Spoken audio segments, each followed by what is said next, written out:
ನಮಸ್ಕಾರ ರೀ ನಮ್ಮೆಲ್ಲ ಫಾರ್ಮಿಂಗ್ ಮಂದಿಗೆ ಎಲ್ಲರೂ ಹೆಂಗದಿರಿ ಆರಾಮದಿರಿ ಅಂದ್ಕೊಂಡು ಎಲ್ಲರಿಗೂ ಫ್ರೆಂಡ್ಸ್ ಸೀಪ್ ಆ್ಯಂಡ್ ಗೋಟ್ ಫಾರ್ಮಿಗೆ ಸ್ವಾಗತ ಅಂತ ಹೇಳ್ತಾ ಇವತ್ತಿನ ವಿಡಿಯೋನ ಸ್ಟಾರ್ಟ್ ಮಾಡೋಣ ಬರ್ರಿ.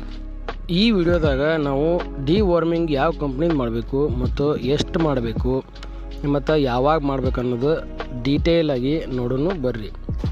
ನೋಡ್ರಿ ವಿರ್ಬ್ಯಾಕ್ ಕಂಪ್ನಿದು ಆಲ್ಬಮೋರ್ ಅಂತ ಬರ್ತೈತಿ, ಭಾರಿ ರಿಸಲ್ಟ್ ಐತಿ. ಇದ್ರಾಗ ಅಲ್ಬೆಂಡಾಜಲ್ ಕಂಟೆಂಟ್ ಐತಿ. ಇದೊಂದು ಒಳ್ಳೆ ಡಿವಾರ್ಮಿಂಗ್ ಔಷಧಿ ಐತಿ ನೋಡ್ರಿ. ಇನ್ನು ಇದನ್ನು ಎಷ್ಟು ಹಾಕಬೇಕು ಅಂತಂದ್ರೆ ಕುರಿ ಮರಿಗೆ 10 kg ಮರಿ ಇತ್ತಂತಂದ್ರೆ 2 ರಿಂದ 3 ml ಹಾಕ್ಬೇಕ್ರಿ.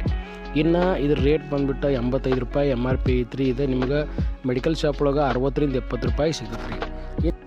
ಇನ್ನು ಎರಡನೇದು ಬಂದು ಮ್ಯಾನ್ಕಿನ್ ಕಂಪ್ನಿದು ಪೈಂಡಿಕೈಂಡ್ ಪ್ಲಸ್ ಅಂತ ಬರ್ತೈತ್ರಿ. ಇದ್ರೊಳಗೆ ಪೆನ್ಬೆಂಡಜಾಲ್ ಮತ್ತು ಐವರ್ಮೆಕ್ಟಿನ್ ಕಂಟೆಂಟ್ ಎರಡೂ ಕಂಟೆಂಟ್ ಐತ್ರಿ.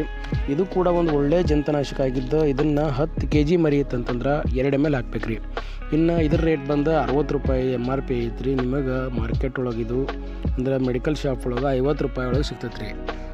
ಇನ್ನು ಮೂರನೇದು ಬಂದು ಆಲ್ಬೋರಾ ಅಂತ ಸಿಗ್ತೈತೆ ರೀ. ಇದ್ರೊಳಗೆ ಅಲ್ಬೆಂಡಜಾಲ್ ಮತ್ತು ರೆಪಾಕ್ಸಿನೈಡ್ ಅನ್ನೋ 2 ಕಂಟೆಂಟ್ ಬರ್ತಾವೆ ರೀ.